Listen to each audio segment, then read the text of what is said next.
we finally meet again. You know why we're here.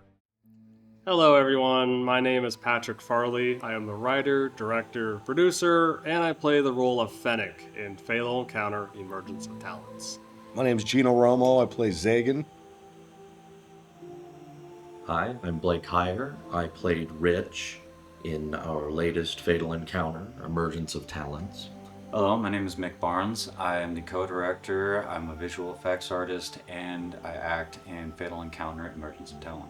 As far as the acting goes, I play Nick. I actually am reprising the role from the previous movie, Rise and Fight. Hello, my name is Nick Messersmith. I play Abigor. And I am a stuntman. I've done acting, dabbled in directing a little bit, and a lot of fight choreography and some writing. So, I am Sarah Polwart, and I play Clandestine and Yuki, an evil twin and a good twin. Hi, my name is Erin Main, and I play Vala in Fatal Encounter Emergence of Talent.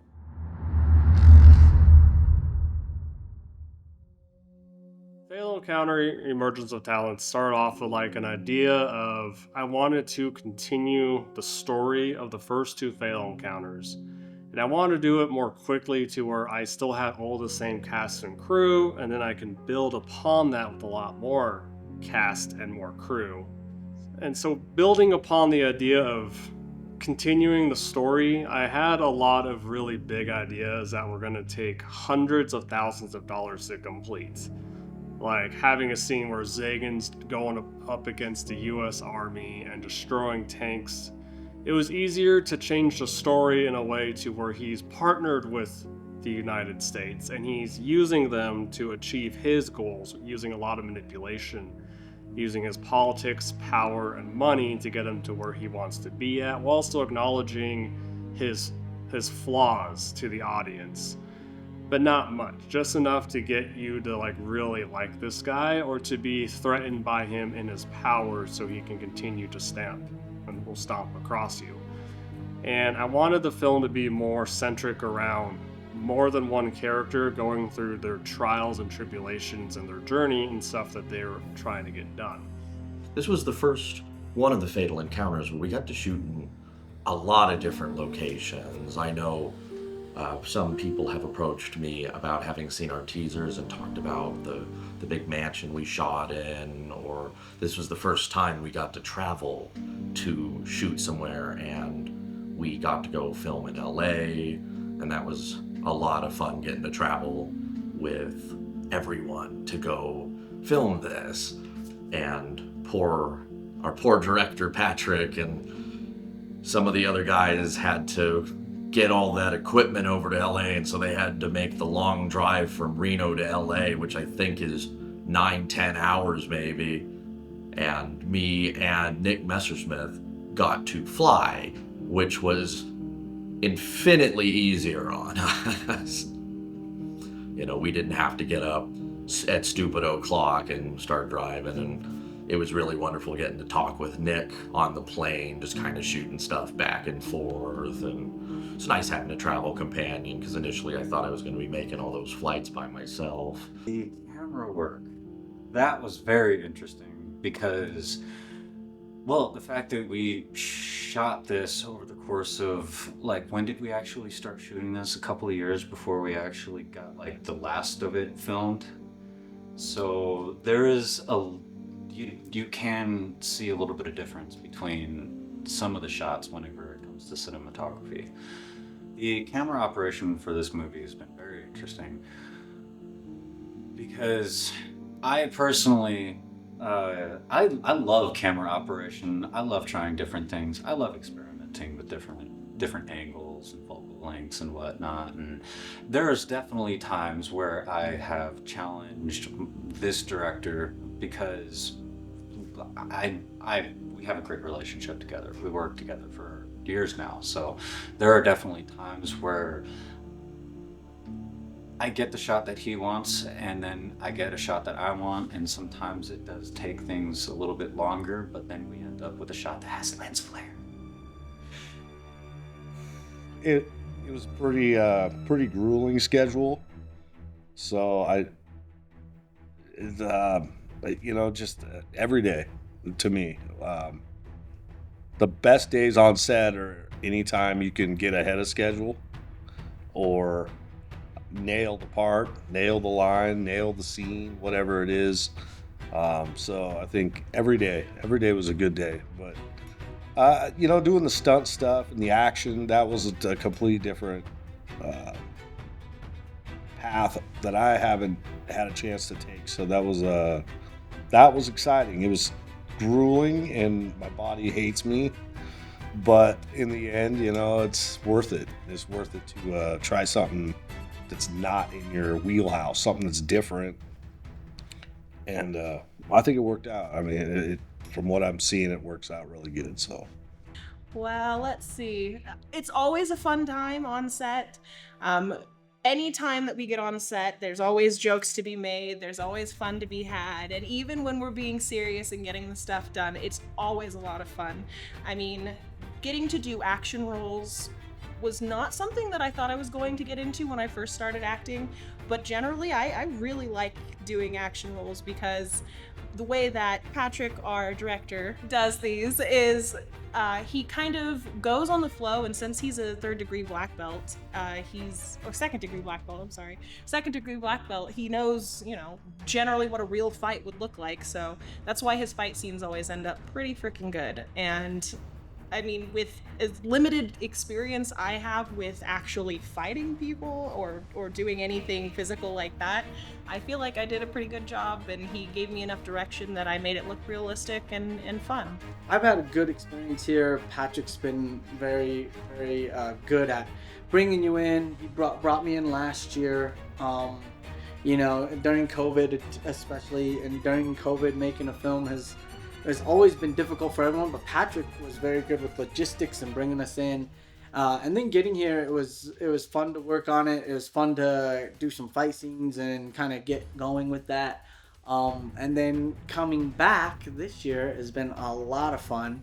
I'm getting to work with actors like Gino Romo and Patrick, working with him on screen and off screen, working with everyone, the cast and the crew. It's been a good experience. It doesn't matter what set you're on, you always learn something, and you learn differently, and especially working on this set. My experience on set was nothing short of phenomenal. All of the actors that I worked with were just awesome. Everyone just enjoyed being there and enjoyed bringing this production to life, and I am so happy that I was able to make, hopefully, lifelong friends.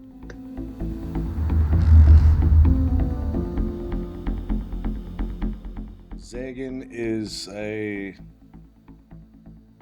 different kind of human. He's a biohuman, and he's also a scientist, which is interesting because he's the one who starts the mess of this film with basically, obviously the film is, already, this is the third installment, so, but he comes up with the genetic nanotechnology that he created to inject into humans to make everyone invincible. As amazing as that sounds, in reality, that could really cause a problem, if you think about it, because nobody could beat each other, like we're trying to. But I'm just saying it's an interesting twist to humanity and kind of where we're at anyway, and it's a weird world anyway. So this is a lot of fun to see half human, half not in a way. And I thought it was interesting. Fennec realizes that his idea of training in secret and hiding and taking a back seat until something big happens really bit him in the ass. Like, even though he was able to achieve a lot of things in the Fatal Encounter movie for this third one, at the same time he also failed, and he failed hard. His failing wasn't even though he was beaten, captured, and tortured. He succeeded in his spiritual journey into what he was trying to achieve, as in speaking with people who moved on that are stuck in between the space between worlds. and then learning how to transcend that, like astral projection, and coming back into the real world. That's going to play more of a huge theme going forward, but for the sake of this movie, he was able to finally get to where he wanted to be at, but it was a little bit too late, and that's where the consequences of his actions come into play. And then he starts to really learn and understand, like, why is this organization coming after me so hard? It's because of his actions in the first two films. Destroying the adopted son, Riker, in the first movie, and then putting a beat down and helping in the assistance and killing of Seth, which was the second in command for Zagan. Zagan has 2 second in commands, but in Fatal Encounter Emergence of Talents, there is only one that you see, which is Abigor. Rich, coming off of the other Fatal Encounter movies, has been fighting back against what's really a terrorist organization that's managed to go mainstream for years at this point, and he is getting tired. You know, he's starting to wonder if it's all worth it, because no matter how much they sabotage or how many resources they deny Zagan's organization, it always seems like they're a step ahead, and they're always getting a little bigger or getting a little more influence. And by the time of Emergence of Talents, Rich is just about hit his limits. I remember, in order to try to show that a little bit, I would go onto some sets, having not really slept that day. I let my beard grow out. You know, I let it just wildly grow out for like a month and a half. This is a little method, but I mean, the week before filming, I let my hair get a little greasy. I was trying to really show, you know, someone who had been being run ragged throughout a year or two of a guerrilla warfare that just seemed like it was going nowhere, and really mixed characters. The only one who's still trying to keep that optimistic view of things and nudging Rich in the ribs and going, come on, we're still going, we still got this. And so I feel like that gave us a really good dynamic where my character's kind of starting to fall into this cynical attitude, is where in the previous movies he was usually the one nudging Fennec along, going, oh, come on, we got this. And now he's starting to run out of faith, but is still trying to put it out there and still trying to get the job done. And so that's where we find Rich and Nick in Emergence of Talents. In the previous movie, Nick actually was on the side of the sacrifice for the greater cause, and he defects over to Fennec's side of things, because initially going into this whole thing, obviously Zagan is telling the world that he's doing good things, and he himself believes he is improving the world. Nick, my character, does not believe what he's, he sees, the crap that he's dishing out, and he's not falling for it. At some point, he does see through the lies and everything. He believes that everyone that has free will deserves to keep it, regardless of how someone else thinks that their lives could be better. It's not up to that other person the way you live your life. That being said, he chooses to go to the side with Fennec. He meets Rich, and obviously those two end up getting close. They work together for a while. Fennec ends up going off and doing his own thing, and they don't necessarily see why he does that or how important it is for the overarching story. So they end up getting a little bit spiteful towards him at some point, and it does end up driving a wedge between Rich and Fennec. His personality overall towards people and towards things, it's very kind of a nonchalant, but then whenever you start irritating, his anger becomes focused, and then if he does get upset, he gets pissed off, and it can be a little tunnel vision like.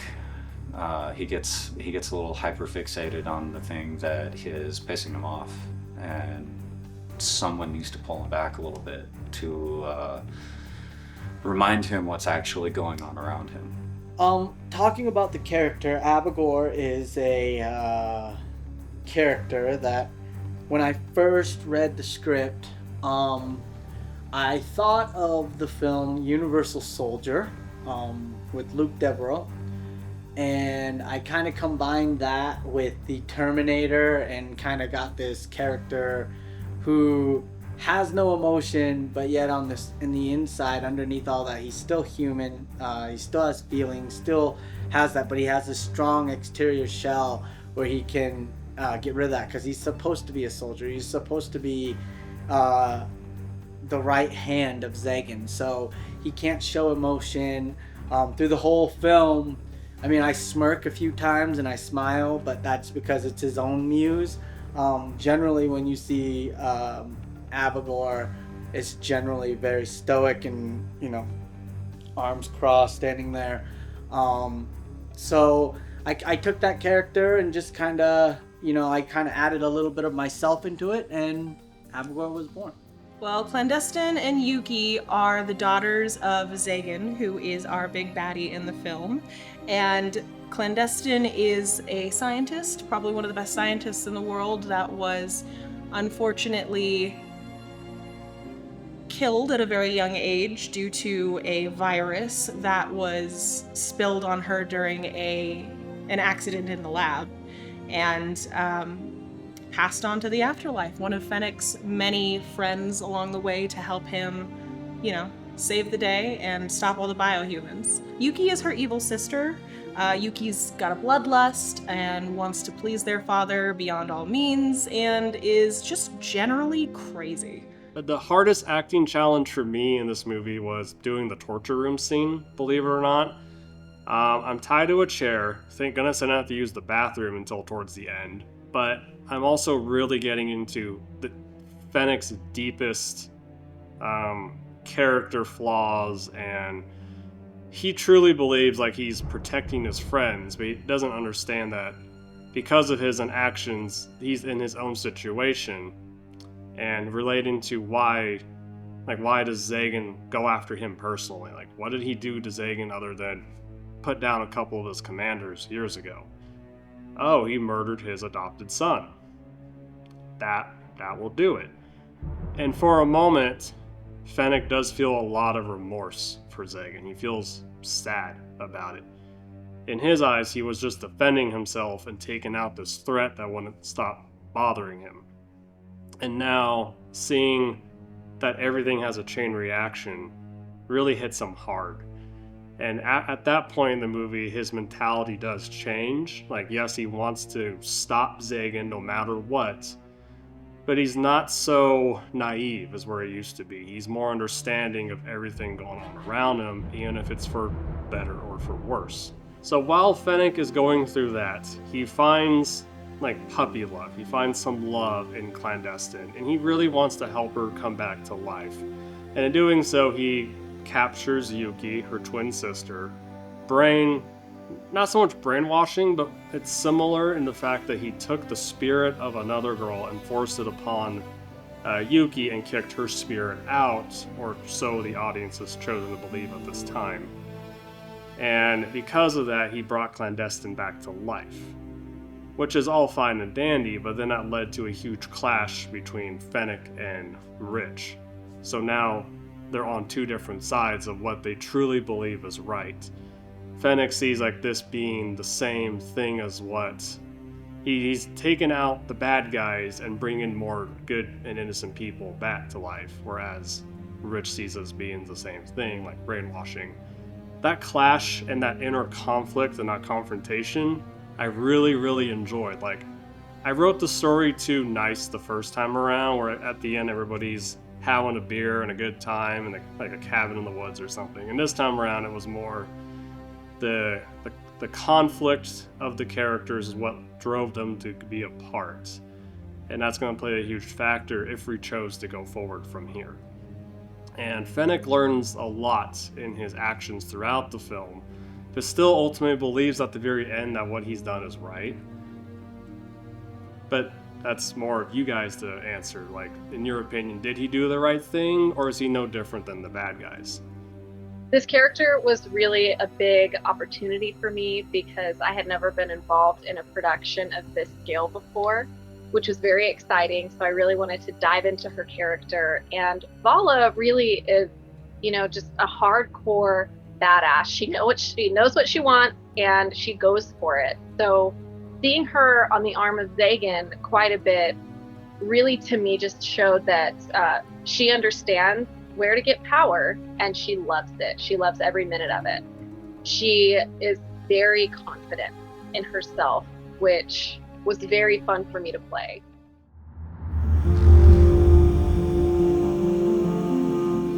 For a lot of the first part of our filming process, it was ridiculously smoky outside. We had several California fires going on the year that we filmed this, and it had blown over into our valley and basically covered everything in smog and smoke, and we used that to our advantage. We got the shots where the smog was in the background to make it seem like the world was, a little bit more spiritual, a little further away, a little, dreamlike. So we used that to our advantage, and it actually turned out really well. I gotta say, one of the most annoying things, though, about filming those scenes is when I had to wear the cloak and not being able to see a damn thing because I was trying to keep my face hidden the whole time. So, of course, I'm sitting there, bumping into things while I'm trying to move around or tripping over rocks or twigs or whatever, just trying to get through the scene because I can't see anything with this in my face down here. I remember when Patrick came to me with the first version of the script, I read through it, and it was a good script, but I came to him and I said, I feel like this is a little too black and white. We don't have enough interpersonal conflict here. And so I proposed to him the idea about Rich and Fennec having a complete breakdown in their ideals and not being able to agree on some of the major points going. And so Patrick wrote in, an entire conflict between the characters over ideology. The entire Fatal Encounter series has really been a conflict of ideas and ideology, and I thought it would be fun if we explored, well, what happens when one side has a fundamental breakdown of what each of them thinks is right and wrong, and then they can't agree on the point going, and they still had to agree there is, the greater evil. Zagan is still the bigger evil here, but why we are fighting and why this conflict is happening now, we no longer agree on what is right and what is wrong here. And I think that added a really great dynamic, and it really gave the characters even more dimension to show that, despite the fact that we are fighting for a common cause, we do not agree on the methodology in which we are going about it. And it also helped leave the movie off on, it's great when the good guys win, but I always like it when there's that little bit of gray or that little bit of doubt at the end. And I feel like we got that, and it should give you, the audience, a little extra something to consider and a little extra something to think about when you walk away from watching our film. Anywho, this was the first film where I took out a large budget and I got some sponsors to help out with some of the financing side of things. And I flew people in from all around the country. From Georgia with Aaron Maines, from Iowa with Nick Messersmith, and Oregon with Gino Romo. And having that type of talent to really offset all the protagonists and everybody else in the film really made a huge difference in the quality for me. I upgraded all of the equipment. I ended up having to upgrade my computer and in the middle of post-production, which really delayed the film getting done. But having everybody down here and taking a couple weeks off of work to really go through production was probably one of the hardest and best experiences of my life. My favorite scene that we filmed was when Gino and I were fighting for the first time, and we started inside of the mansion, and he's driving the characters backwards, and when you come back again, you see them inside of this nice courtyard. And in the courtyard, even though Fennec is running away for a moment, he goes and attacks Zagan immediately. And Gino and I choreographed that bit for a little while, and I ended up hitting Gino across the top of the head, and that dazed him ever so slightly to where instead of lifting me up, he threw me straight across his hip. And I ended up not being able to cartwheel or recover. I ended up hitting the fire pit, bouncing off the pavers on the floor, and then turning into a fighting stance. You know, I looked hurt and exhausted. I really was. So when doing the fight choreography, there's a lot of instances where that kind of stuff happened.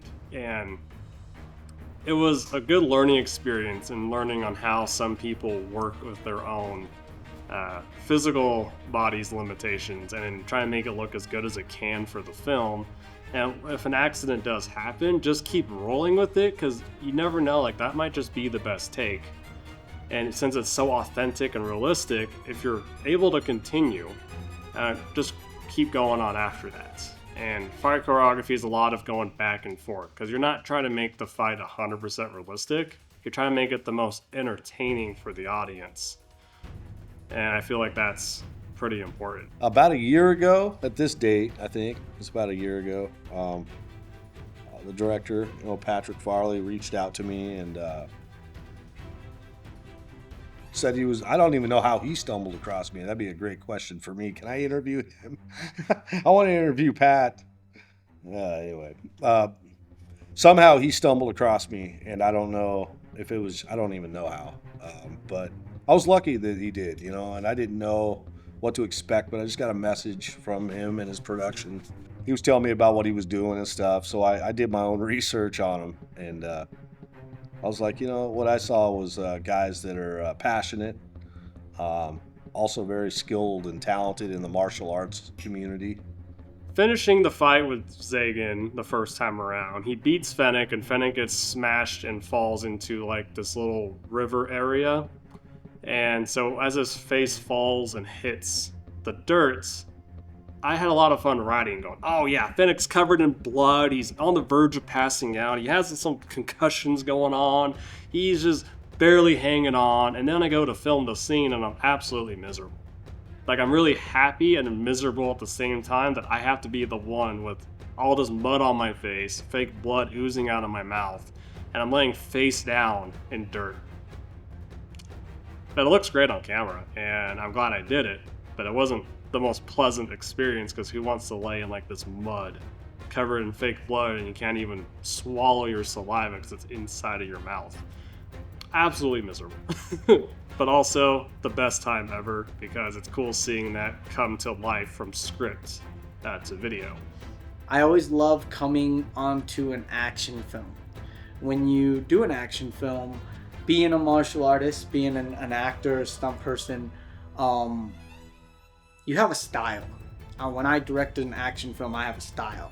My fighting style is different, and it's always great to see another director, another choreographer, another person that has a different style than you, because you can combine those styles and you can make something good. And I would never even probably think about using his style ever in a film, and I'm sure he would never probably think about using my style in a film, but it works. We married the two together, and you'll see an amazing fight that he choreographed on a rooftop that will look awesome, and then you'll see a very different style of fight, but still very intense, in a warehouse at the end. So it's a great marriage of it. Like I said, I've had a great experience, hospitality, getting to stay here and do everything and work with great people. So, for me, I have no complaints.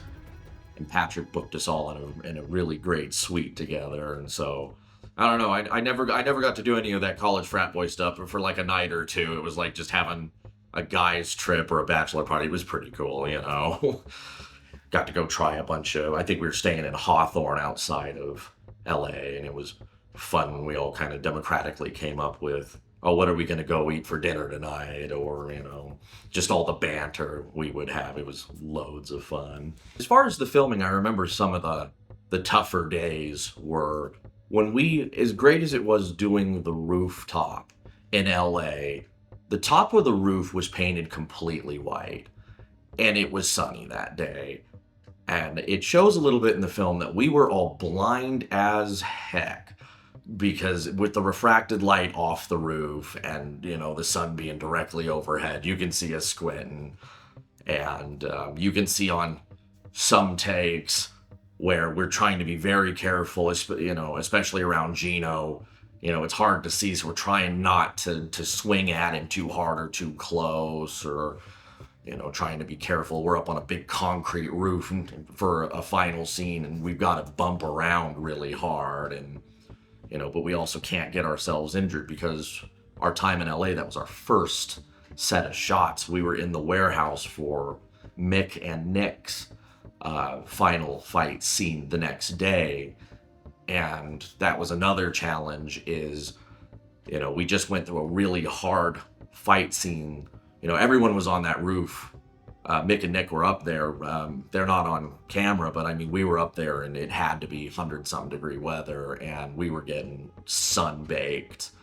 And I remember one of the guys even had a mild heat stroke at some point. And then, you know, the next day we all got to go into that warehouse completely cooked. The finale of this movie is just turning out fantastic. I would say it's the best thing that we've shot so far, but that I feel like I'm going to end up saying that a lot moving forward in future years as well. I love the way that this stuff looks. I love the intensity of things, the cutting back and forth, the fact that there is 2 different fight scenes going on at the same time. I almost changed the ending of my movie, the fan film I'm working on, because I really like the cutting back and forth between the 2 intense action sequences. I just couldn't. I don't actually have 2 characters that would be that could justify fighting at the end of that movie. So, final fight between the 2. The day of shooting itself, it was a very intense day of shooting. We kept going, and it was one of those things where it's like, you good? Okay, I can take a break if you need to. No? Okay, we'll keep going. Let's get this next scene. And I mean, there was times where obviously we're not, you know, we do take little breaks and whatnot if we need to, but that shooting day was intense. And going into Los Angeles, that was an experience, because we couldn't fit everybody in the car, so I flew Blake and Nick on an airplane, which I really wish I could have been on one of those airplanes. I took all the equipment, and Gino and Mick, and we drove 9 to 10 hours all the way down there. The only reason why it took that long was because we had to stop and get something to eat. I had to fill up my gas tank. We needed to stretch our legs a few times. And once we got down to Los Angeles, you're exhausted, you check in the hotel, you get everybody something to eat, and then you're just going over the script and the fight choreography to get ready for the next day. And I think I was up to about 11:30 at night, just going back and forth with Nick Messersmith in the hotel room. For your fight scene, what are you ending on? What kind of throw? What move? Okay, well, I'm going to do this on mine, and I need to keep elevating the intensity of the fight scene. So you start off where they're just shooting with the guns, a little bit of hand-to-hand combat, and buildings are exploding. And then you cut into them pulling out their weapons on him, really trying to put him down as quickly as possible. Doesn't work, and then you get into like them charging him at the same time, which I always wanted to do with Rich and Fennec. And the whole time while we're going on the rooftop, it's super, super bright. And if you look closely, you can see us squinting as we're like talking to each other and going through our lines, because it's nice that the lighting was absolutely perfect and everything looks way better than I could even imagine on camera. But you got all this light bouncing down and hitting you in the face the whole time you're up there. We had some cloud cover when we started, and then right after we finished the dialogue, clouds are gone. Have fun. You are just stuck with the sun beating on you. And I booked the roof for 8 hours. We only had a couple minor interruptions, but since we were so on point the whole way, we finished in like 6, maybe 6.5 tops. We were done early. And it was one of the hardest days I ever had to do, because all of us got hurt a little bit in some way. I think Gino walked out the most unscathed, because we want to make sure we took care of him, but with how the camera is incorporated in the fight scene, you would never know, because we made it look really, really intense the entire time. And then immediately after that, I threw everybody into a hot warehouse, gave Gino the day off. I'm like, okay, we're gonna do it all over again, and you don't get the air conditioning. Because it was gonna be a big swamp cooler, the cool warehouse of that size. You got the sun beating in through these windows, which was really cool. And it was just out of our budget. So I said, hey, we can take as many breaks as you guys need. There's water, protein bars. I don't want to overwork us. But Nick and Mick were totally cool with just running the whole time with only taking like one break. And we just finished, again, within 6 hours. Didn't even need it for the entire 8. Credit where credit is due. Mick and Nick decided, it was supposed to be an 8-hour shoot with breaks, and the two of them just turned to the director and said, no, we're gonna run this straight through. It was in that warehouse, it was also not greatly ventilated, and so it was hot in there, but they trooped right on through it and managed to nail the whole thing down in I think about 5 hours. And then we got to spend the rest of the day hanging out by the pool and having drinks, and it was a good wrap up. It was good energy. And because we finished early, it did give us more time to rest at the hotel, have more time at dinner, and I took everybody out to like some great Indian cuisine that Nick and Blake saw like a couple days prior that they were already eyeing. And they said that to me, that they were considering eating over there. And on the last day, I'm like, we should go eat there. That's a great idea. And we did. And it was like probably one of the best times of my life. And I'm looking forward to doing something like that similarly in the future. But I think the one thing I did have on this, and it's just, it sucks to say because, it's just life, we all get older. I got a little age on this whole entire production, and that's kind of cool because I was able to bring in whatever I was bringing in, just age-wise, and basically that just means that over the years I studied things like Putin. For instance, you look how this kind of leader acts. He's really pretty cool and calm and collected. You piss him off, I'm sure he's something to deal with. But you look at these leaders, they're always dressed sharp. They always kind of got this cocky attitude, like, yeah, whatever, I'm in charge, it's my world, I'm going to do what I want.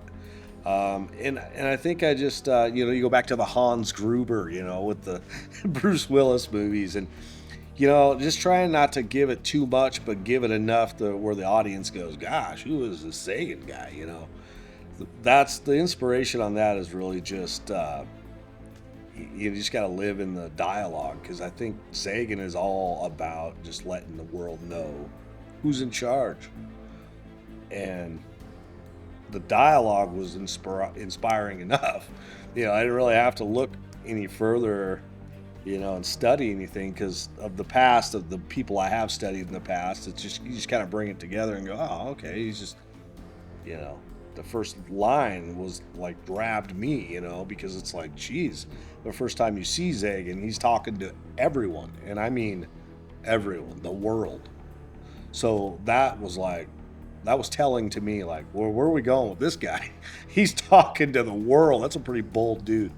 So he was on his own mission, and so the inspiration on that is just the old time bad guys, that some of those corrupt leaders that are out there extorting their world or our world. Probably one of the most fun days, I gotta say, filming on set was the day that we got to rent out Patrick's friend's karate dojo. That was a lot of fun. I got to do some behind the scenes picture taking and filming and stuff. I actually got to use the camera, so I had a little bit of camera experience. That was a lot of fun. And we got to do the fight scenes. It was a lot of breakdowns and people falling and a lot of big blocks and stuff like that. And generally it was a lot of fun just to be able to mess around in an actual dojo. And seeing Patrick and Nick fight was honestly one of the coolest things that I've seen, because both of them being, having black belts in their own degrees and stuff like that, fighting each other whole ham. I remember when we suggested it, we're like, okay, well, what are we gonna do for this fight? What are we gonna do? Going back and forth and whatnot. And I'm like, okay, well, what about this? What if we just have you guys fight and we'll just film it? And they did. So they decided that they were just gonna spar. They did the spar, and there was a few things, like I want you to kick me in the chest or whatever, but watching that happen was amazing. And I'm pretty sure Patrick got a cracked sternum because of that fight. So, I mean, ladies and gentlemen, let's be honest here. There is a little bit of danger when it comes to stunt performing and fighting. And when I say a little bit, I mean a lot of danger. You have to be very careful. A lot of people talk about fight choreography, and a lot of debate in the stunt community and fight people is how to create the perfect fight scene. That is one of the biggest questions. For me, I always look at what are the proponents? Who are you fighting?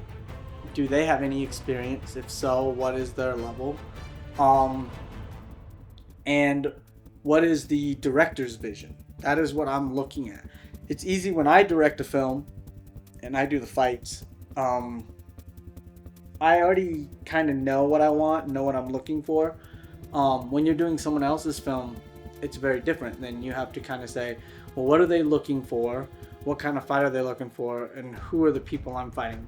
In this film, my biggest enemy in this film is Mick, who is also the DP on this project. And he's a great DP. He's also a very good actor. He comes over and he, I put him through the ringer of this fight scene, and he did very well. But he doesn't have a lot of experience doing fight scenes. So when you choreograph, you want to choreograph something that is simple enough that both of you can do it, but at the same time, it's complex enough that they would believe it's real. Mick is playing a superhuman, a biohuman. I am also playing a biohuman. So we also had to put that as a component as well. Like, we can't just do a regular punch. We have to do things that maybe biohumans would do. So that was my mindset, and I kind of wrote it in sequences, and I sat down with Patrick, who is director and our fight choreographer, and we kind of just spoke a little bit about, we want to do 5 to maybe 6 sequences with cuts in between. And so I wrote mine out. And then he kind of used that as a basis and did his after that. So I think looking at that, I think if it would have been if I would have been fighting Patrick, for instance, or somebody else who's a little more experienced, it would have been a totally different fight. We would have probably have done a lot more different styles. I would have thrown in judo. I would have thrown in some really cool transitions on the ground of flipping into an arm bar, into a grapple, into different things. But when you don't have that, it doesn't mean you can't make a good fight. You can still make a great fight.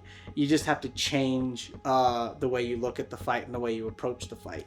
So that's what I did, and hopefully everyone likes it. So your comfort zone isn't always your best stuff. Sometimes, for up and coming actors or any actors just trying to, level up and keep leveling up, sometimes you got to step out of the comfort zone and just always keep, striving to do what you want to do. This is not a normal type of film I do. And what is a normal film anymore? I mean, we're actors. The whole idea is to put yourself in situations that are not always comfortable, such as fighting, martial arts. I mean, I'm working with guys on this set that are 3-time black belts, and there's like 3 or 4 or 5 of them. I mean, it's pretty intimidating, but these guys are lovable human beings. Obviously, if you mess with them, they know how to deal with you. And so it was great to sit back and watch them work, and then somehow I'm also now in the middle of this, incorporated in this hand-to-hand martial arts, and it's very uncomfortable for an actor who doesn't do this every day. But I'll tell you, it's a breath of fresh air to be able to step out of that comfort zone, and it just all kind of comes together. Just never stop what you're trying to do. I guess that's probably the biggest inspiration. Always to strive for that role you want. Honestly, I think this is going to be a badass movie. I am so excited to see this whole thing come to fruition. Everybody has been working so hard on this. We've done so many days of full days just working on this movie, putting our hearts and souls into this thing. And honestly, I think that everybody is going to really enjoy this. There's a lot of good things in there. There's fantastic fight scenes. There's a lot of drama going on, some twists and turns that you're not going to expect when you watch the movie.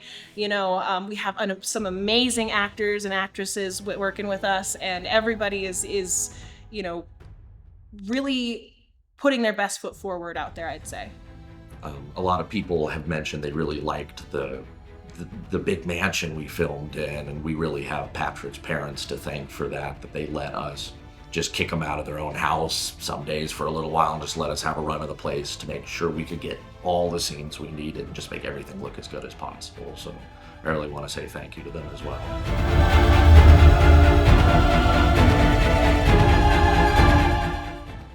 Visual effects process of this film has been very interesting. I've had a lot of fun with it.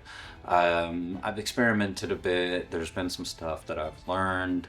I work full time, so the visual effects process of this has taken me a while. I only get times, especially like whenever my day job it gets busy, I end up working like 13-hour shifts. There's no real way around that. I just have to do that. So in that way, I'd say that was probably like the biggest con that there is to working on the visual effects for this. Is it's taken me that long to do. I definitely wish I could have gotten it done sooner, but at the same time, I'm really happy with the way the visual effects has turned out. I'm the visual effects artist doing all the visual effects for the entire movie. And in fact, I feel like maybe I should have said that a little bit sooner. But either way, there's a wide variety of effects in this film. There's anything from throat slashing, muzzle flashes, explosions, to stuff that, unless I mention it, you're probably not going to see, or you probably didn't, at least not seen it the first time around. There's actually a mat that I completely removed from the warehouse fight scene that Nick lands on. If I didn't do that, you definitely would have seen the mat. The embroidery on this belt at the beginning of this movie was not white.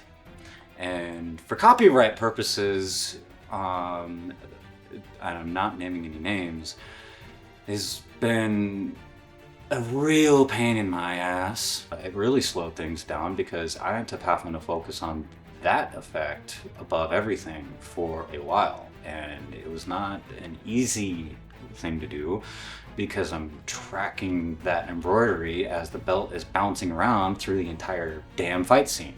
There was definitely some effects where I was doing this where I had a hard time like just not showing whenever I got the effect on. There's like, look how seamless this is. No one's gonna see this. No one's gonna know that there was even a problem with this shot at all. I love those shots whenever you actually do a bunch of work on it and no one even notices. I know that sounds a bit counterintuitive. You do a lot of work on something, you want someone to notice, but when it comes to certain visual effects shots, if you do a lot of work and no one notices, you did a very good job. And there's definitely at least a few shots in there.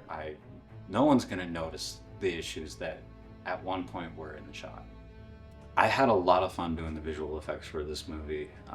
There's definitely some effects in this movie that I'm going to be adding to my demo reel. There's definitely shots in this that I'm proud of, and it's also really nice to be the visual effects artist on a project like this. Whenever you're on set and you're camera operating, because you can look over at the director and be like, don't worry, I can edit that part out. I can just mask this, don't worry.